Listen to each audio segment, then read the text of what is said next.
diz é que Jonas, profeta, chamado profeta menor, que foi profeta do reino norte de Israel, porque depois da morte de Salomão, o reino se dividiu em dois.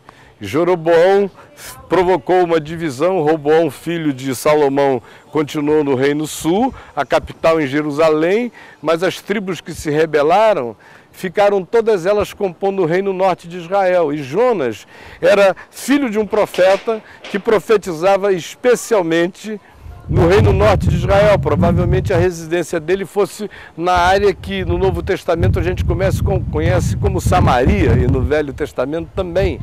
Ele profetizava, era um tempo de determinada prosperidade em Israel, embora eles tivessem inimigos frequentes procurando o tempo todo oprimi-los. E Jonas odiava os ninivitas. Era assim como um iraquiano odeia um americano.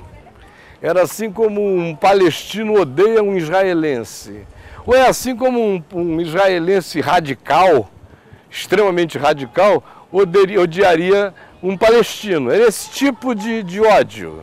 Era como um cubano, no auge da ufania castrista, odiaria um americano. Jonas estava sofrendo esse mal ideológico de ser um homem de Deus, de ouvir a palavra de Deus, mas de não conseguir separar os inimigos terrenos de Israel do amor de Deus em relação a toda a humanidade.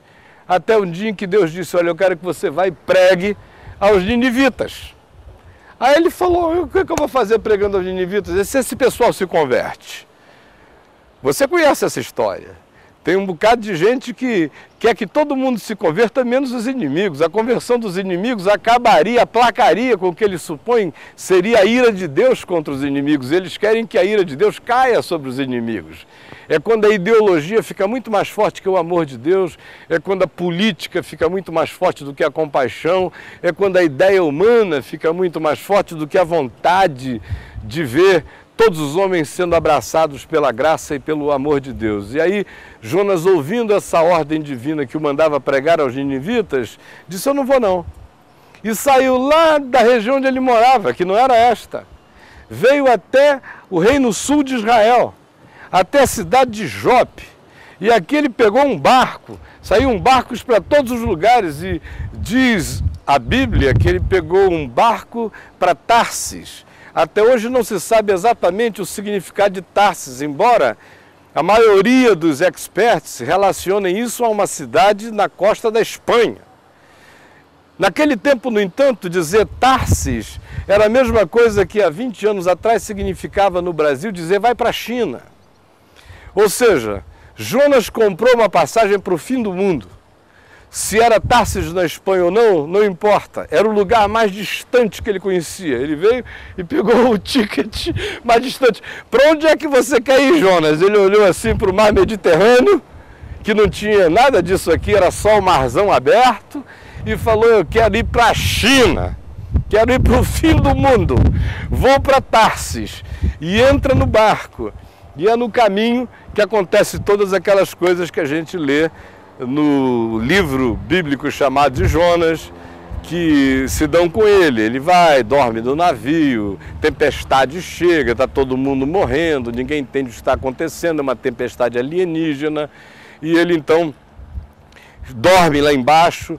O texto da Bíblia hebraica, traduzida para o grego, chamado de Septuaginta, diz que Jonas roncava abundantemente do porão do navio, por isso é que o ouviram lá embaixo e desceram, acordaram o cara. O que você faz aqui roncando, meu filho? E levaram-no lá para cima, e lá em cima o comandante do navio disse: escuta, quem é você? Está todo mundo morrendo de angústia e você está atacado de depressão, cheio de ronco no porão do navio? Quem é você? De quem você foge? E eles já estavam em altíssimo mar Mediterrâneo adentro, uma tempestade horrorosa. Aí Jonas disse: eu sirvo Deus, Criador do céu, da terra e do mar, e eu fujo da palavra do Senhor. E o comandante do navio disse: você é doido, olha, eu que sou pagão, não fujo nem do meu Deus, que é um Deus territorial. Agora você que diz que serve a um Deus que é o Criador dos céus, da terra e do mar, Para onde é que você vai fugir, rapaz?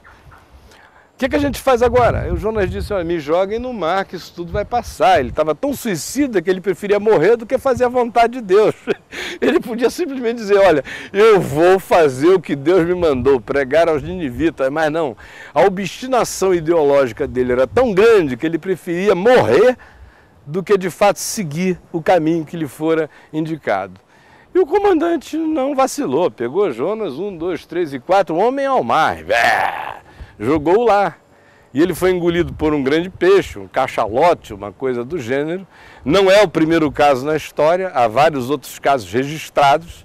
Se você tiver dúvida, entre na internet que você acha, quantidades enormes de casos. Eu conheço casos desse tipo desde há 30 anos atrás, de um marinheiro inglês nas Ilhas Malvinas, que caiu ao mar do navio, foi engolido e achado quase 48 horas depois dentro na barriga de um cachalote. Então, de mito não tem nada, a nossa burrice é que é imensa e a nossa presunção é maior ainda.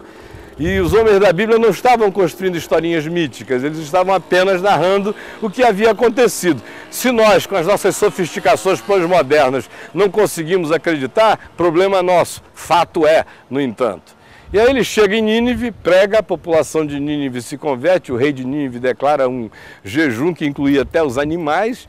Aí Jonas ficou furioso, disse, eu sabia, era por isso que eu não queria vir. Eu sabia que o Senhor é um Deus misericordioso, longânimo, cheio de bondades, haveria de perdoar esse povo todo, e agora o meu inimigo está convertido, piorou a minha situação. E saiu da cidade, foi chorar, se zangar, queria morrer, jogando areia para cima, o cara estava surtado de raiva. Aí Deus fez nascer sobre a cabeça dele uma erva. E a erva trouxe-lhe uma sombra, imagina só, a gente nem está num calorzão todo, estamos aqui à beira do mar, mas já está começando a suar. Agora você em pleno deserto e com raiva, a raiva faz o sujeito suar mais ainda, né? Exasperar-se. Quando a plantinha começou a subir e cresceu sobre a cabeça dele e fez-lhe sombra, aí ele ficou feliz da vida. Aleluia, aleluia.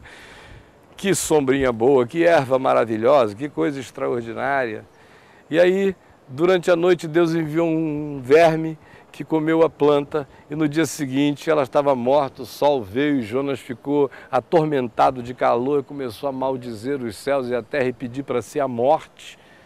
E aí Deus vem e fala com ele, escuta, você está assim todo angustiado e aflito por uma planta que você não plantou, não regou, não cuidou, não adubou, que cresceu de graça sobre a sua cabeça, que lhe fez uma sombra e agora não está aí, e você está zangado porque a planta morreu e não consegue me entender, que sou Deus, Criador dos céus, da terra e do mar, e Criador de cada criaturinha do universo e de cada pessoa que vive nessa grande cidade de Nínive, onde há 120 mil pessoas, fora os bois, o gado, os animais, todos. E termina o livro deixando essa questão.